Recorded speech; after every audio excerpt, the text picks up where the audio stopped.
Here is how to install Snapchat on your laptop. So first you can go ahead and use Snapchat Web. Go to web.snapchat.com.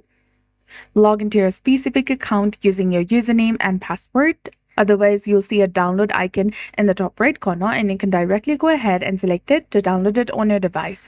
Or you'll also get the indication of click to install the desktop app. Or if you tap on your Bitmoji icon in the top left corner of your screen, there you'll get the option of create a desktop shortcut that is below logout. Go ahead and select it and then select the install button. Now you can open Snapchat directly from your desktop. You can also pin Snapchat to your taskbar if you want.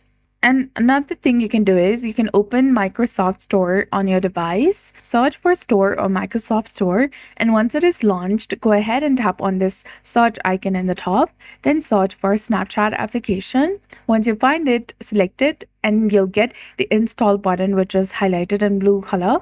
Go ahead and select it to download it. Wait for a few minutes or seconds for it to successfully install on your device, and then you can select open to launch it on your device directly.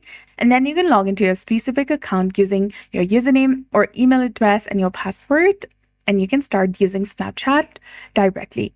So that's it. I hope you found this video helpful. If you did, please like, share, and subscribe. Thanks for watching. We'll see you again in the next one.